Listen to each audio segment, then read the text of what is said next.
दोस्तों, आज मैं आपके साथ एक ऐसे व्यक्ति के जीवन की कहानी शेयर करने वाला हूँ जो अपने पूरे जीवन को गौतम बुद्ध से ईर्ष्या करने में बिता देता है।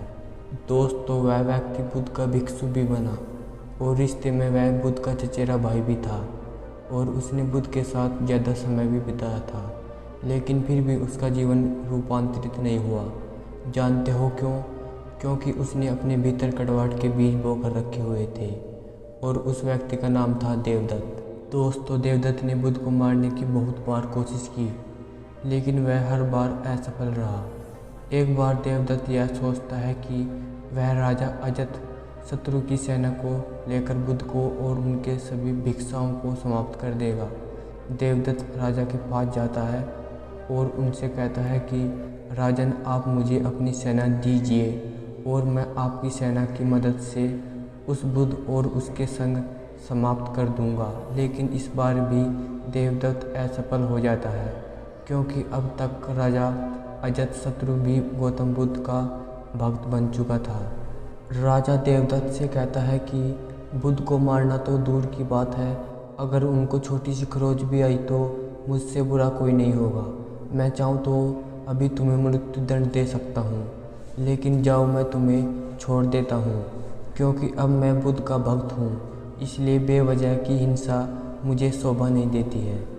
बुद्ध को अगर किसी ने एक बार खुले दिल से सुन लिया तो वह कभी भी बुद्ध से ईर्ष्या नहीं कर सकता। उस समय तो देवदत्त वहाँ से चला जाता है, लेकिन वह तय करता है कि वह अकेला ही बुद्ध की हत्या करेगा। उसके कुछ दिन बाद बुद्ध अकेले भिक्षाटन के लिए एक पहाड़ी के रास्ते से जा रहे थे। देवदत्त उस मार्ग में पहले से ही छिपकर बैठे हुए थे। उसका उद्देश्य था कि मौका मिलते ही वो बुद्ध पर हमला कर देगा।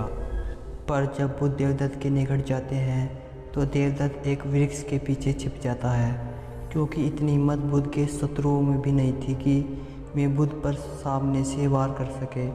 इसलिए देवदत्त भी पीछे से वार करता है। वो बुद्ध के ऊपर पीछे से खंजर फेंक कर मारता है, लेकिन उसका निशाना चूक जाता है। इतने में ही देवदत्त को सामने से कुछ लोग बुद्ध की तरफ आते हुए दिखते हैं, जिसके कारण वो पेड़ के पीछे ही छिपा हुआ रहता है। वे लोग बुद्ध के पास आकर बुद्ध को प्रणाम करते हैं और बुद्ध के साथ ही गांव की तरफ जाने लगते हैं। बुद्ध के जाने के बाद देवदत्त यह सोचता है कि शायद बुद्ध की मृत्यु खंजर से नहीं लिखी हुई है, इसलिए देवदत्त बुद्ध को मारने के लिए कोई और योजना बनाने लगता है। उसके बाद देवदत्त एक छोटी सी पहाड़ी पर चढ़कर बैठ जाता है। उस पहाड़ी पर छोटे छोटे बहुत सारे गोल पत्थर थे, जिन्हें आसानी से नीचे धकेला जा सकता था। उन पत्थरों का आकार कुछ ऐसा था कि अगर किसी के सर पर गिर जाए तो उसकी मृत्यु निश्चित थी। उसी पहाड़ी के नीचे से आने जाने का रास्ता था और देवदत्त यह जानता था कि बुद्ध भिक्षाटन के बाद उसी रास्ते से वापस लौट आएंगे। इसलिए देवदत्त वहीं पर छिपकर बुद्ध के आने की प्रतीक्षा करने लगता है। कुछ समय प्रतीक्षा करने के बाद देवदत्त यह देखता है कि बुद्ध उसी पहाड़ी के नीचे से जा रहे हैं। बुद्ध को देखते ही देवदत्त पहाड़ी से नीचे पत्थर फेंकने के लिए तैयार हो जाता है। जैसे ही बुद्ध उस पहाड़ी के नीचे से जाने लगते हैं, देवदत्त ऊपर से पत्थर धकेलना शुरू कर देता है। उन पत्थरों से बुद्ध को तो कोई नुकसान नहीं पहुंचता, लेकिन पत्थर धकेलने के कारण उसका पैर फिसल जाता है और पहाड़ी से लुढ़कते हुए नीचे गिर जाता है। उस पहाड़ी से नीचे गिरने के कारण वो बुरी तरह से जख्मी हो जाता है। बुद्ध यह जानते हुए भी देवदत्त उनके प्राण लेना चाहता था, फिर भी वह उसे जख्मी हालत में अपने भिक्षुओं के पास ले जाते हैं और उसका उपचार करना शुरू कर देते हैं। और यह देवदत्त का अंतिम समय था, यानी कि देवदत्त ने अपना पूरा जीवन बुद्ध से ईर्ष्या करने में बिता दिया था।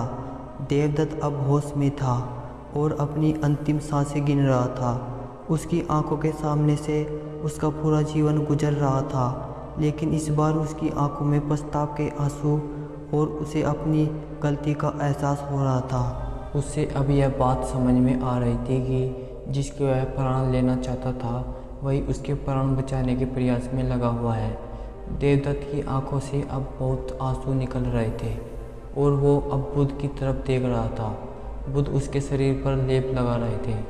देवदत्त रोते हुए और लड़खड़ाती हुई आवाज़ में बुद्ध से कहता है कि मैं आपसे क्षमा मांगने के भी लायक नहीं हूँ और मैंने आपको बहुत हानि पहुँचाई हुई है। पर बुद्ध कहते हैं कि मुझे तो कुछ भी याद नहीं है। बुद्ध के ये शब्द सुनते ही देवदत्त की आंखों से आंसुओं की धारा बहने लगती है और वह दोहराता है, बुद्धम शरणम गच्छामि, धम्मम शरणम गच्छामि, संघम शरणम गच्छामि। उसके कुछ समय के बाद देवदत्त अपना शरीर त्याग देता है। दोस्तों, मैं आपसे पूछना चाहता हूँ कि देवदत्त ने जैसा जीवन जिया, क्या वह जीने लायक था? क्या नरक किसी और जगह का नाम है? हमें नीचे कमेंट बॉक्स में ज़रूर बताइए। अगर आपको ये वीडियो अच्छी लगी तो वीडियो को एक लाइक ज़रूर कर देना एंड चैनल को सब्सक्राइब।